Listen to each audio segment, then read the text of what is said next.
L'Allemagne, les amis, est un tournant historique. Allez voir ce qui s'y passe, vous allez halluciner. Bon, je vais vous en parler un petit peu, mais allez vous y intéresser, vous allez voir. Et pourquoi je vous dis ça? Parce que l'Allemagne, quand même, c'est un petit peu un des piliers, si tu veux, de la construction européenne. Et c'est un des piliers de l'Europe. Donc si ça change là-bas, ça peut faire effet boule de neige. Alors, qu'est-ce qui se passe exactement en Allemagne?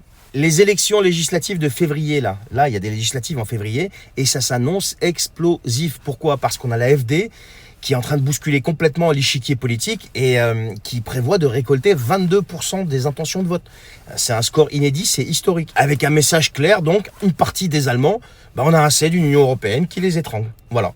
Et nous, ici en France, on ne peut pas dire qu'on les comprend pas, on ne peut que les comprendre.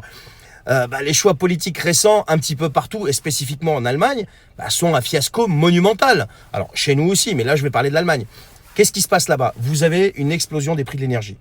Vous avez une dépendance aveugle et surtout idéologique aux éoliennes et aux panneaux solaires qui produisent pas grand-chose, en fait. Surtout quand il n'y a pas de soleil et quand il n'y a pas de vent. Voilà. Alors, résultat, vous avez des industries qui commencent à être plus qu'à genoux, des coupures de courant qui menacent, et une récession qui est en train de s'installer et de manière vraiment violente.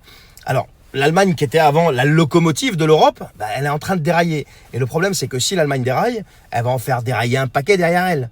Et donc, face à ce chaos, vous avez l'AfD qui propose un programme de rupture, mais totale.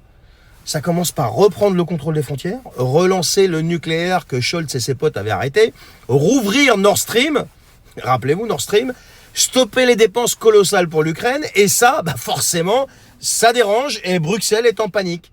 Les élites veulent pas lâcher leurs petits jouets, tu comprends? Oui, parce que t'imagines combien ils leur rapportent leurs jouets. Alors on parle même d'annuler les élections. Rappelez-vous Thierry Breton ce qu'il a dit. Si elles ne vont pas, je cite, dans le bon sens. Mais qu'est-ce que ça veut dire? Ça, c'est la démocratie selon l'Union européenne, en fait. C'est la démocratie selon Bruxelles. C'est comme eux, ils veulent que le peuple vote. Si ça va dans leur sens, ça va. Mais si ça va pas dans leur sens, on annule les élections. Regardez ce qui s'est passé en Roumanie.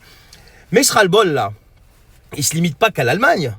Partout, justement, je viens de vous parler de la Roumanie, mais il n'y a pas que la Roumanie. C'est un petit peu partout. Les peuples commencent à se réveiller et commencent à se lever contre un système qui leur impose de plus en plus de sacrifices pour des projets idéologiques totalement déconnectés de leur réalité, de la réalité des peuples.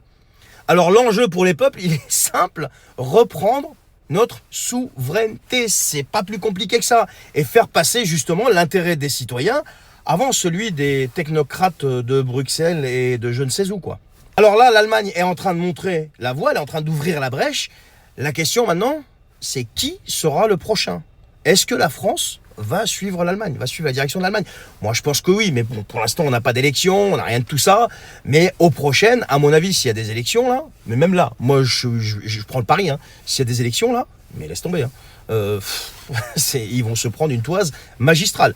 Donc on verra, j'en sais rien. Les amis, si vous n'êtes pas encore abonnés, abonnez-vous, commentez, likez, partagez. Comme d'habitude, je vous en remercie. C'est grâce à vous si les vidéos prennent de l'ampleur. Merci beaucoup. Et pour ceux qui regardent les vidéos qui ne sont pas abonnés, abonnez-vous s'il vous plaît.